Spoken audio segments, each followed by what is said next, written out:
एक गाय ने बताया, मनुष्य इन 3 कारणों से हमेशा ही गरीब बना रहता है। दोस्तों, मैं आज बहुत ही ज्ञानवर्धक कहानी सुनाने जा रहा हूं जो कभी भी गरीब नहीं रहोगे। इसलिए आप लोग इस कहानी को पूरा सुने, क्योंकि आधा अधूरा ज्ञान नुकसानदायक ही होता है। किसी गांव में एक गरीब किसान था। घर में उसकी पत्नी और वो 2 ही लोग थे। उनके दिन गरीबी में गुजर रहे थे।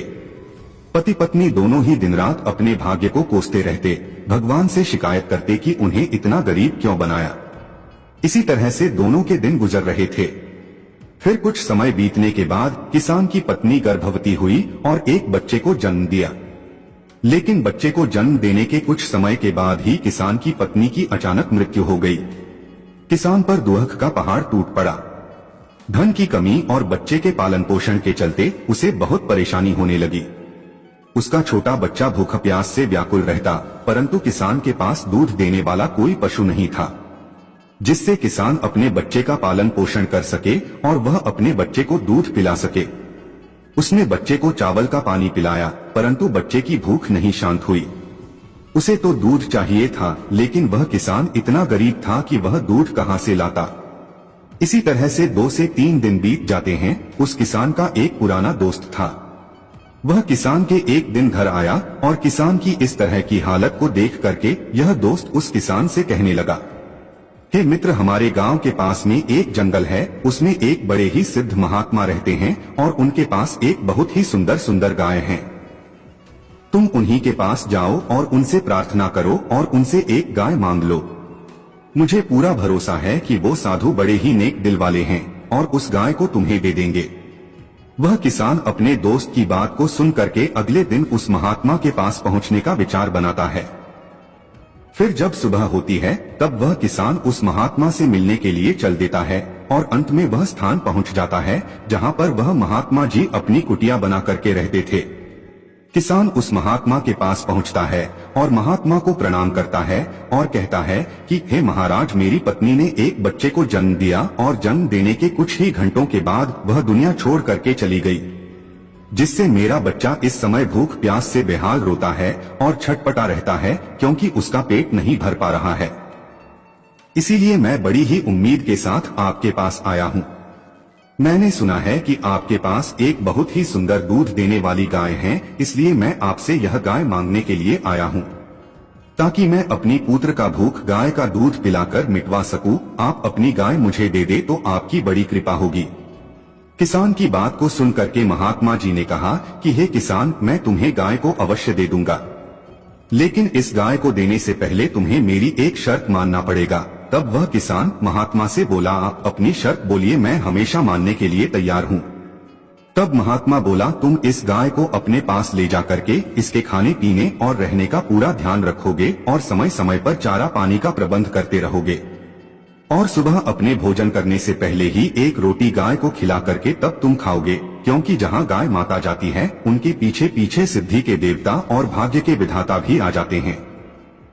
इस गाय को ले जाने के बाद तुम इसकी सेवा करोगे और अपने भोजन करने से पहले इसे नित्य एक रोटी खिलाना और इसे स्वच्छ जगह पर रखोगे। तब तुम्हारे घर में धन की किसी प्रकार की कोई कमी नहीं होगी।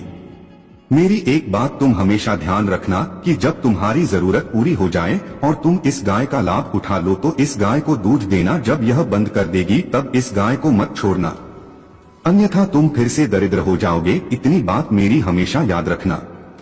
फिर किसान ने कहा, महाराज, मैं इन सब बातों का पूरी तरह से ध्यान रखूंगा। आप मुझे कृपा करके बताइए कि इसके बदले मुझे आप क्या लेंगे।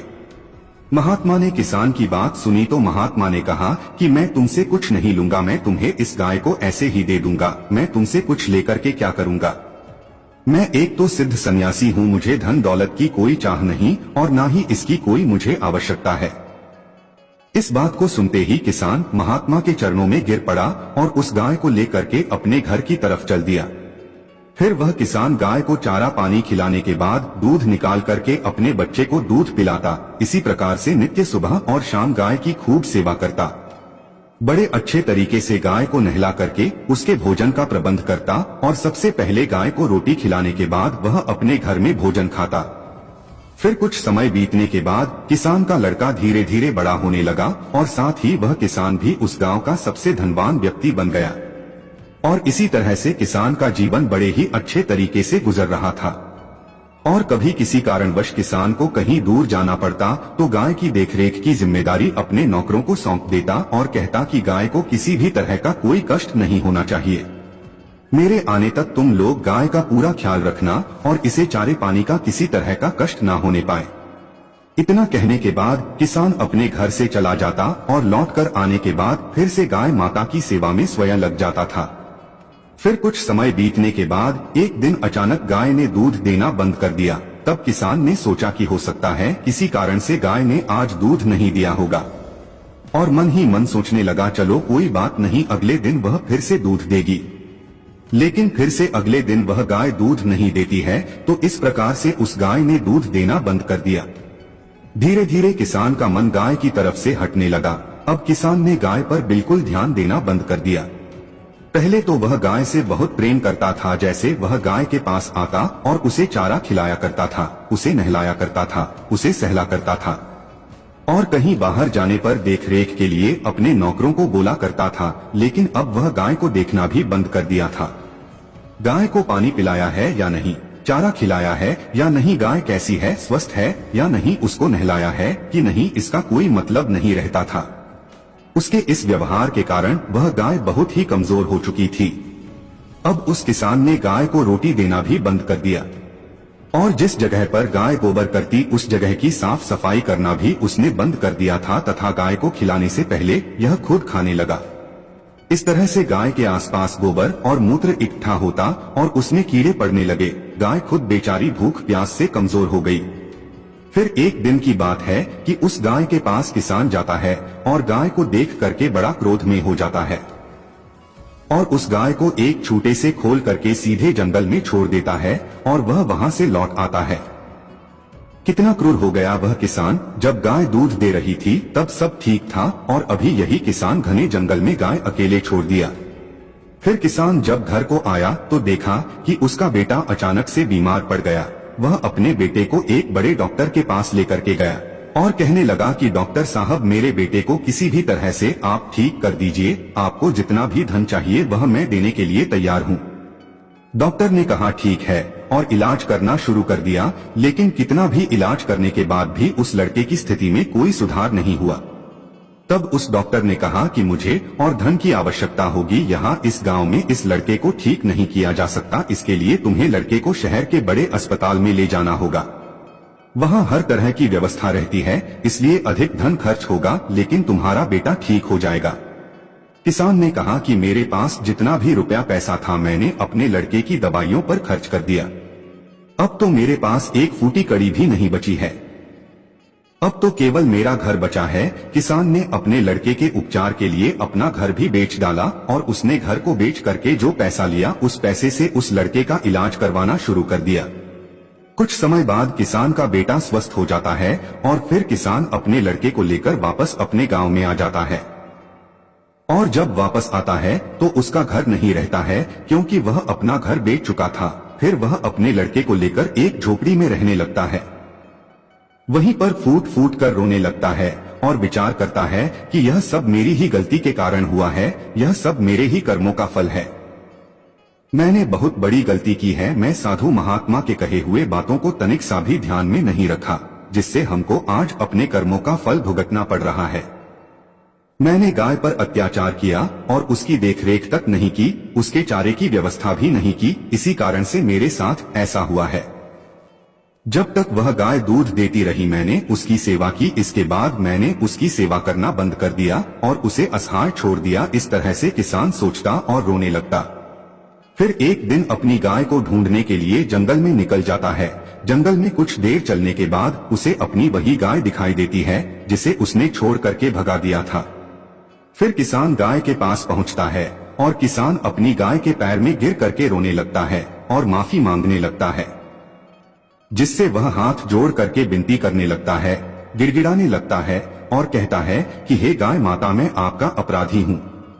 मैं आपका ख्याल बिल्कुल नहीं रख सका, आपको खुटे से जकड़ करके बांधा, चारा पानी के लिए मैंने तुमको भूखा रखा और मैंने आपके स्थान से मल मूत्र की सफाई भी नहीं की, वहाँ पर कीड़े पड़ गए। यह सब मेरी ही गलती के कारण आप इतनी कमजोर हो गई। और वह किसान हाथ जोड़ते हुए बोलते हैं, हे गाय माता, आप मुझे माफ कर दीजिए और मेरे साथ वापस मेरे घर चलिए। तब गाय माता कहती है, हे किसान, अगर ऐसी बात है और तुम्हें तुम्हारी गलती पर पश्चाताप हो रहा है तो तुम हमेशा मेरी 3 बातों का ध्यान रखना। मैं तुम्हें ऐसी 3 बातें बताती हूँ जिन्हें तुम हमेशा याद रखोगे तो तुम्हारी जिंदगी में कभी भी धन की कमी नहीं होगी और तुम अपने जीवन में हमेशा उन्नति के मार्ग पर आगे बढ़ते रहोगे। मेरी पहली बात है, ध्यान से सुनना। अपने दोस्त और अन्य किसी व्यक्ति के साथ कभी भी जिंदगी में छल मत करना, क्योंकि जो व्यक्ति अपने मित्र और अपने सगे संबंधियों के साथ छल कपट करता है, जो आदमी धोखा करता है, वह जिंदगी में कभी भी सुखी नहीं रह सकता, वह जीवन भर दुखी ही रहता है। और जो किसी और का पेट काट करके खाता है, वह जीवन भर भूखा ही रहता है, उसका खुद का पेट नहीं भरता है। और मेरी दूसरी बात, ध्यान से सुनो, अपने धन पर, अपने आप पर और अपनी बुद्धि पर कभी भी घमंड मत करना। अपने धन, बुद्धि और खुद पर घमंड करने वाले व्यक्ति में अहंकार, बहुत सारे विकार उत्पन्न हो जाते हैं, उसके पतन का वही कारण बन जाते हैं। हे किसान, समय कभी एक समान नहीं रहता, वक्त हमेशा बदलते रहता है। यदि किसी का बुरा वक्त आया है तो अच्छा भी आता है। इसलिए अपने धन पर कभी भी घमंड मत करना कि मेरे पास धन है तो मैं कुछ भी कर सकता हूँ। धन के साथ तुम्हारे अंदर अहंकार भी आ जाएगा और वही अहंकार तुम्हारे पतन का कारण बनेगा और तुम्हारे सोचने समझने की क्षमता को नष्ट कर देगा। मेरी तीसरी बात, ध्यान से सुनना, अपने घर की कोई भी सलाह किसी बाहरी व्यक्ति से नहीं लेना चाहिए। अगर घर में आपके बड़े बुजुर्ग जैसे आपके माता पिता मौजूद हैं, तो उनकी मौजूदगी में आप उन्हें नजरअंदाज करके किसी और से सलाह लेते हैं तो भी आपका काम कभी सफल नहीं होगा। वह व्यक्ति आपके काम को बढ़ाने के बजाय आपके काम को बिगाड़ने में लगा रहेगा और आपको सही राय नहीं देगा। इसलिए अपने घरों के ही बुजुर्ग और अपने माता पिता से किसी भी कार्य के बारे में राय जरूर लेना चाहिए। इन तीनों बातों पर यदि तुम अमल करोगे तो अपने जीवन में सदा उन्नति करोगे। किसान ने गौ माता की सारी बातों को बड़े ही ध्यान से सुना और कहा कि माता, मैं आपकी सारी बातें मानूंगा, लेकिन आप कृपा करके मेरे साथ चले। फिर गौ माता ने उस किसान को क्षमा कर दिया और क्षमा करके उस किसान के साथ उसके घर के लिए चली गई। अब किसान जब घर पहुंचा तो पहले का जैसा फिर से गौ माता की खूब सेवा करने लगा। नित्य सुबह और शाम गाय की खूब सेवा करने लगा। बड़े अच्छे तरीके से गाय को नहला करके उसके भोजन का प्रबंध करता और सबसे पहले गाय को रोटी खिलाने के बाद वह अपने घर में भोजन खाने लगा। फिर उस किसान का घर धीरे धीरे करके अन्न और धन से भरने लगता है और वह किसान फिर से धनवान हो जाता है और उसके घर फिर से वही खुशियां लौट आती हैं। कभी भी गौ माता को अपना जूठन नहीं खिलाना चाहिए। गौ माता में 33 करोड़ देवता का वास होता है। ऐसी स्थिति में उन देवताओं को झूठा कैसे परोस सकते हैं। जो गौ माता को झूठा खिलाता है उसे नरक ही मिलेगा। मैं आशा करता हूं कि आपको यह कथा